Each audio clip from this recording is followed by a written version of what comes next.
Ooh, can I live up to that? Morning. Thank you all for being here, being spiritual journeyers, journeyesses, and to the musicians. Yes, this is a song. This, if I knew, is a song that Pat introduced us to me a few years back, and I went and we thought this up for today. It would be just right, and then Kathy couldn't find one of the pages. So I'm looking at all I have is the words. So it was kind of a collaboration of errors that finally got it out today. But I thank you guys. It was wonderful.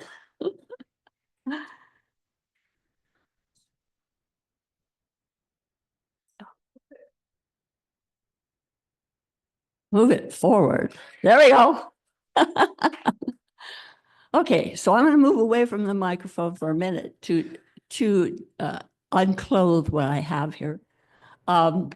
This is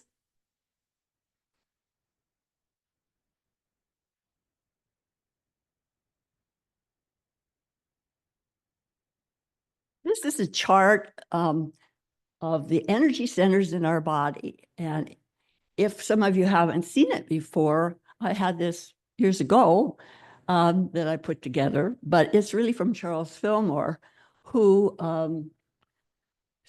put together the powers of the month that we work with each month. And so I liked to identify where the power of wisdom rests.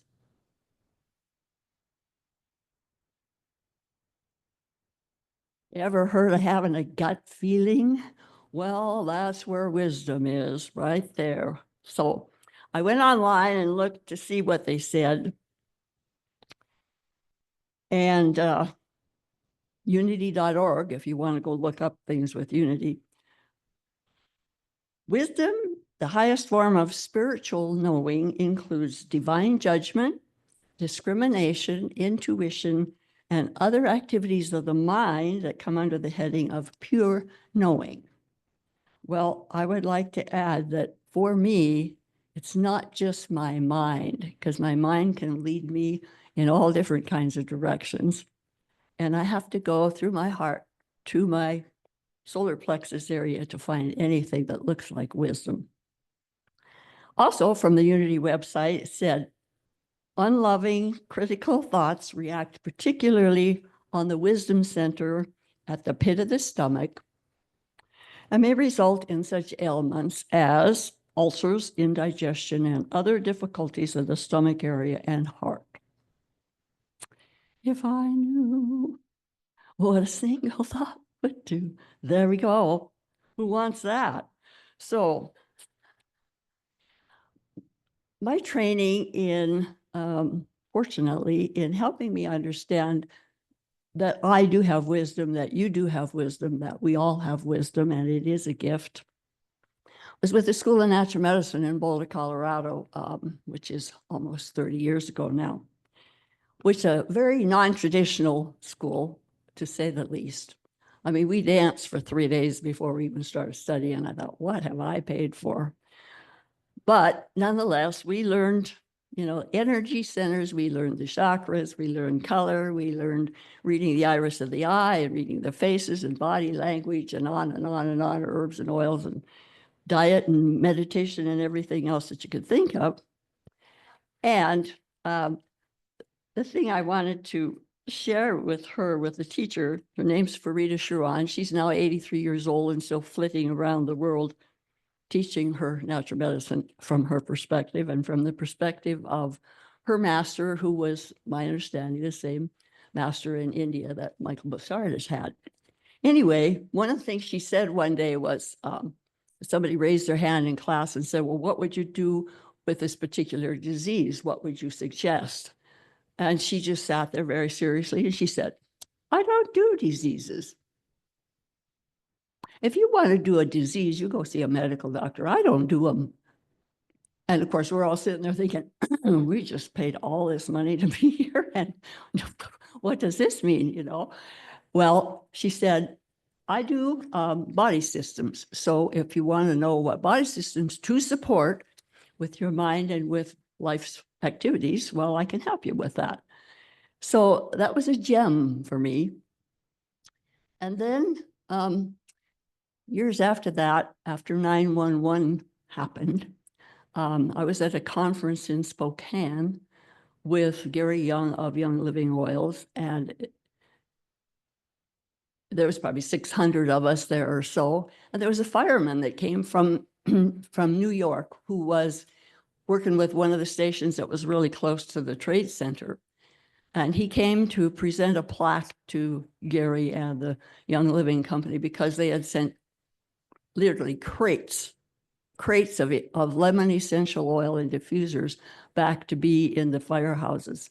And this fire chief came to thank and present the plaque. And so he was crying, saying that sometimes the stench was so bad when they brought in the injured or the dead that they were puking all over the place. He said it was just dreadful. And he said some days it was the only thing that got him through was to smell something good and keep on going. And so when he left the stage, Gary came over to the microphone and said, I want you to know that you need to develop your inner wisdom, your inner tuition, because what's coming in this world, you will need to know which plane to get on, which one not to get on. You would need to know what food to eat, what to not eat, which road to go down, which one to not go down. And you will be dependent on this spiritual wisdom. And the world needs you to do that. I've never forgotten that, especially because that's already almost 25 years ago. And we do need that now. It is very important. The Tree of Life teachings from the Radiant Rose Academy, which is kind of my unity on steroids that keeps me sane some days, also is stressing that right now for us, that spend time learning and studying and purifying our bodies and our minds and our emotions and our thoughts, and creating the vision of what we do want. What we want personally, what we want for our loved ones, what we want for our communities, our country, and the world. And so they call it inner knowing. So Unity called it pure knowing. So we got inner guidance, inner knowing, and pure knowing, all pretty much meaning the same things. So also as we move forward in our seeking of wisdom process, we are being asked to look at the words good and bad. This good, that's bad. We all make a judgment. And they're saying, please don't. Please stop that. Please look at it and put a new word on it called polarity. We have black and we have white. Is black bad and white bad? What is it? Neither. Does the sun shine on every tree, whether it's a healthy tree or a sick tree? No, yeah, it shines on everything. So our judgments about good and bad have come from eons of time of perhaps misinterpreted religion. I don't know where it comes from. But when we think about it, from the time we're little, we're taught what's good and bad, and don't do bad and do good. So we could go to heaven or something, Well, here we are creating heaven right here, or not. And so the word duality is pretty clear. Polarity is not so clear. Polarity is about a contrast. And we've seen a lot of that lately.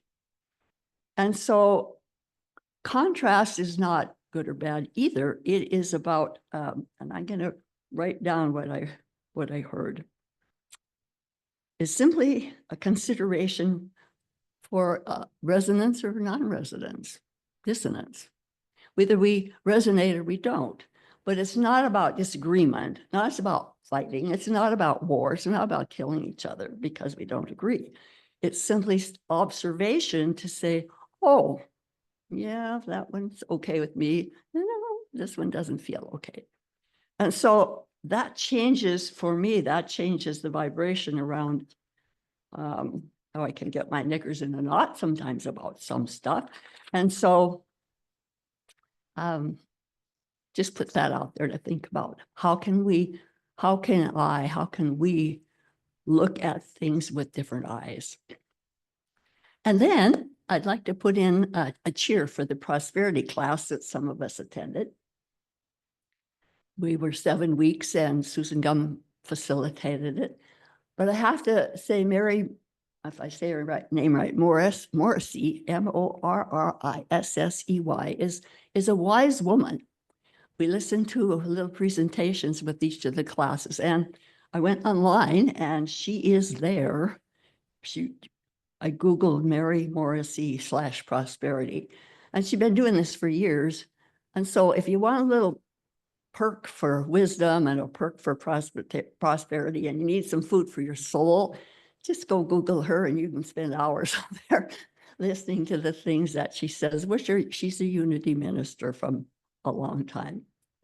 She has education and training and experience and is old enough to be very much of a wise woman and yet very youthful in her approach. So I wrote down a couple things that I picked off the internet that she said that kind of made my heart feel good. She said, everything is created twice. It had to be a thought before it became a thing. So back to our song, if I knew what a single thought could do, then I would create what's beautiful and true. Then she says, we can see other people's blind spots better than our own. Oh, that's fun. So she says, find a safe person to give you an evaluation. And when I thought about that one, I said, well, I think I like 4 legs under my chair or my table. I like 4 people instead of 1. That way, if something comes sideways to me and I take it personally and can't get my way through it, then I still have 3 other legs to depend on.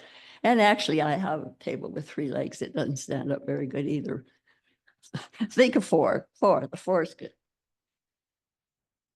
Then she says, how do I know what a good idea or a bad idea is? How do I know if I'm thinking and something comes into my mind? And so she goes on to say, well, once again, that word good, change it to constructive or useful, and bad, destructive or useless. So useful is basically essential harmlessness. Do we want to create harm or do we want to create lack of harm? And with all of these things, with everything, we've talked about this before and different people have talked about that everything is energy and everything is a vibrational frequency. And emotions are lower, anger, hatred, fear, and feelings are higher, love, peace, joy. That's how I differentiate those 2 words. So we want to, I want to raise my vibrational frequency. I couldn't possibly ascend if I don't get that up there on the top of the chart. And I know that sounds like a really big word, but we're all working on moving into a better place. And a better place means that we're going to vibrate at a higher level. So as we're putting this together, I was remembering a time when I had wisdom that really wasn't mine. It just came right out of my mouth. So I'm going to tell a little story. This was 30 years ago. My daughter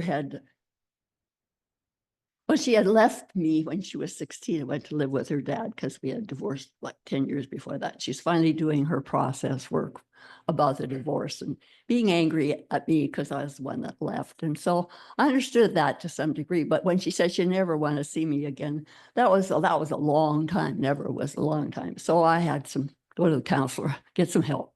But anyway, after she finally decided I could come to her high school graduation, and then she was okay to receive some money from me to get through college. Well, things got a little better.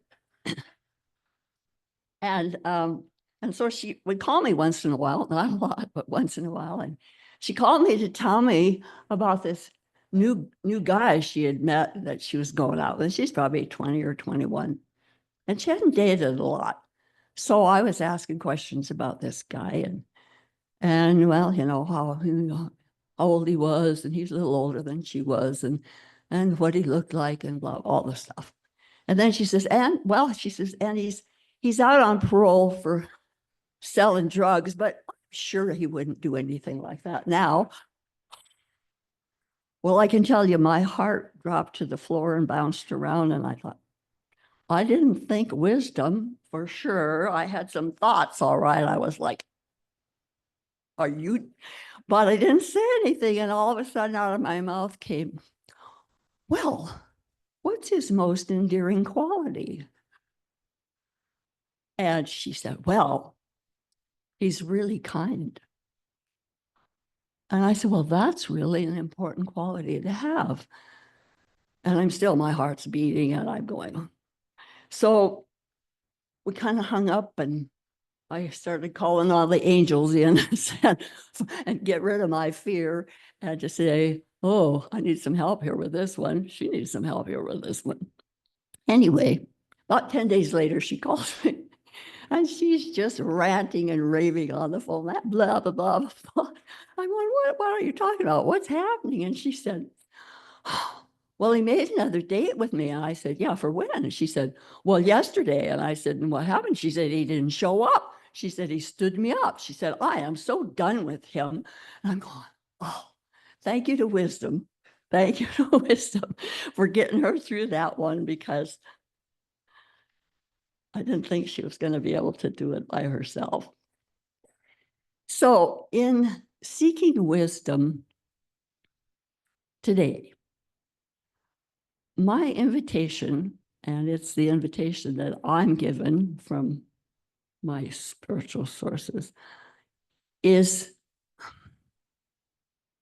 to purify our bodies, our minds, our hearts, our thoughts, our closets. I mean, you cannot stop here. And by purification, I mean letting go of what it is that no longer serves me or serves the world or serves my family. And so this is a delicate topic to me to be saying anything about it. But what I came up with that I need to tell myself, and you can take what you like and leave the rest. Pay attention to my body. Where does it hurt? Where is it less functional? Where is it more functional? Where is it accumulating inches or losing too many inches or losing energy? What am I doing to avoid my emotions? Oh, this is a good one. Eating too much, drinking not enough, gambling, spending useless time in front of the TV, in front of the computer, Facebook, in relationships that can control us, that we let control us, sex. You go on and on. It's so much a human thing to want to avoid our emotions. And yet, if it's there, if fear is there, if worry is there, if angst is there, if procrastination is there, then I need to pay attention to it if I want to be strong, spiritually strong, not only in my wisdom, but in all of the powers, because I think that's what we need right now. We need to be really clear. And my body does tell me things, and I'm sure yours do too. You know, when I first went to the School of Natural Medicine, I didn't know where my spleen was. It became a joke. Oh, here she is, the spleen queen, because she wants everybody to know where her spleen is once she discovered it. Well, it is a very important organ in your body. And if you don't know where it is, you can ask me afterwards. I won't ask you to raise your hand right now. Because it is in one of the books that I found when I was studying it's called The Doorway to God. It's because it's where a lot of the lymph, a lot of the emotional stuff in our bodies gets flushed out, or we hang on to it. And so a few years ago, when I fell out of Roger's New Highlander, new to him, right, cracked myself right on the spleen. Oh, now I gave you a clue. I kind of wondered what would happen to me because it was black and blue, and on my hand, I have a little mark where the spleen mark is, and on my foot, I have a little mark still, just as a reminder to not get out of the car while it's moving, and other things like that. Oh. So I want to call these things that we avoid our emotions. I don't want to call them addictions, but they can be. So that's one of the things that I try to do daily is tap into my body and say, what's going on today? If I have a little itch over here by this eye, okay, which toe can I put the oil on? You know, just little clues. Anyway, also want to talk about, I have this friend of 60 years, and she claims to be an atheist. And so we've had this interesting relationship all these years, and we just love each other dearly. And we've never really fought about what our beliefs are, we just talk about them. So I told her I was going to be doing this little presentation on this topic today. And so she always wants to be helpful. So she sent me a text saying, well, did you look on the Deepak Chopra Foundation? Because he says, we use our wisdom when all our other models fail. And I thought, yeah, that's probably true, but let's not let it be true. Because I really like to think that we could use our powers, and we'll bump into wisdom someplace along the way if we keep doing that. And so that's one of my goals, is to not let it be the last model that I use. She also gave me this book for Christmas, The Wisdom Whisperers. Now, I'm not going to spoil the thunder of the people who want to take that class, but I'm really going to encourage you to take that. This is written by Melinda Blau, and her story, as she started writing this, she'd had her 70th birthday, somewhere in that. But she had wanted to write about all the women of wisdom that she knew. So this is the story of these 9 women who are ages, well, I'm going to not use age old. They've been birthdays of 80 to 104 3/4. Now, it's said in here, she said that after you go past the 100th birthday, then you get to count the quarters. And so it's a very fascinating, fun little story of the vibrancy, the vitality of women that have chosen to live on and do it well.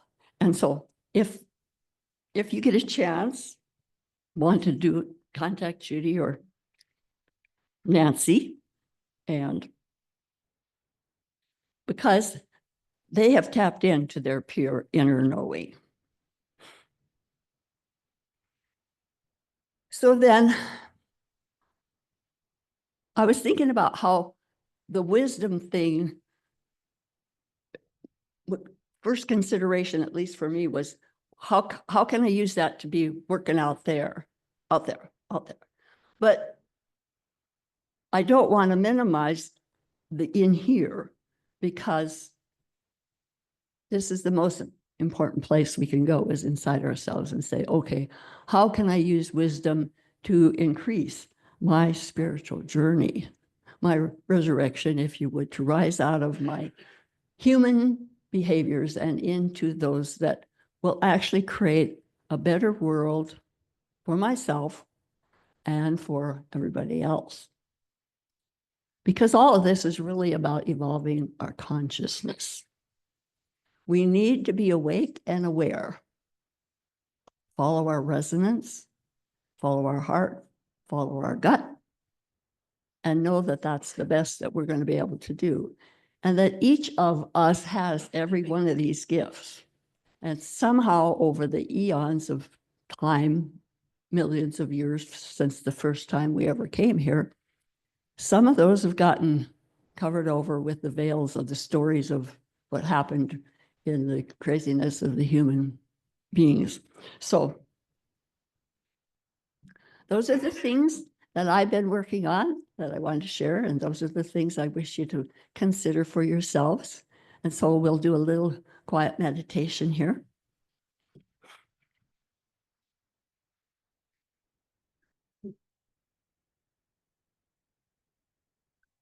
Okay, so take a couple of deep breaths and close your eyelids if you're comfortable doing that. We'll keep our eyes open, but keep our eyelids shut.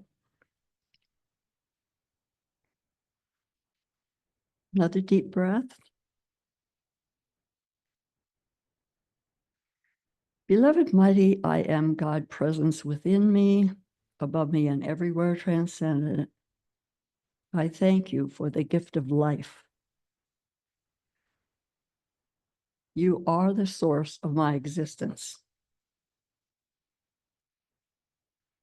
Thank you for the gifts of these powers that you have given to all of us to develop in our own uniqueness.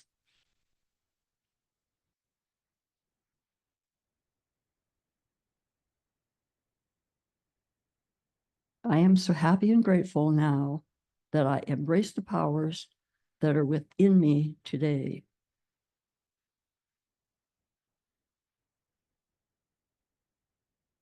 I choose to honor the gift of my wisdom, and daily I use this gift in my decision-making. I make choices that are about loving myself long-term and releasing the desire for immediate gratification of my shortcomings.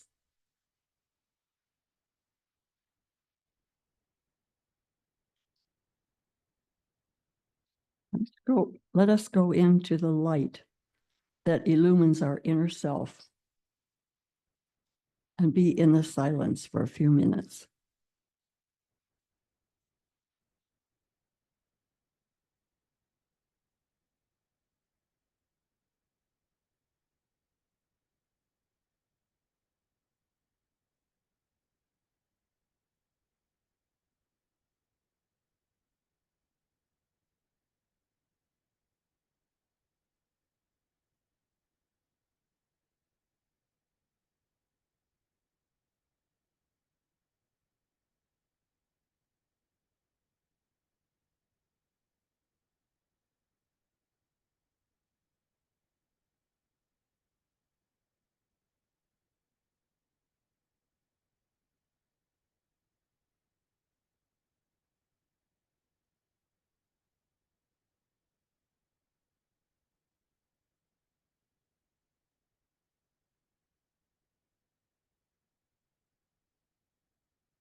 Let us go into our heart and our soul and affirm the truth about our life and dreams.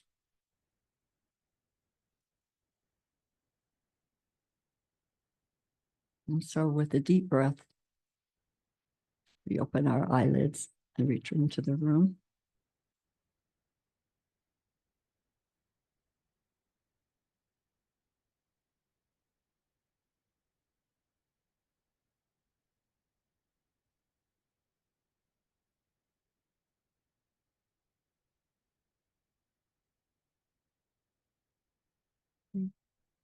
In my meditation this morning, I asked, was there anything else I should say? And I heard, for God's sake, tell them to love themselves. So that's the last word on that.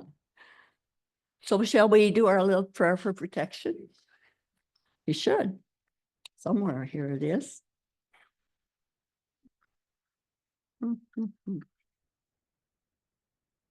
Yep, we have to laugh at ourselves. Okay, here we go. In closing, God surrounds us. We are the light. The love of God enfolds us. We are the loved. Power of God protects us. We are the power. The presence of God watches over us. We are the presence. Wherever we are, God is, and all is well. We are one.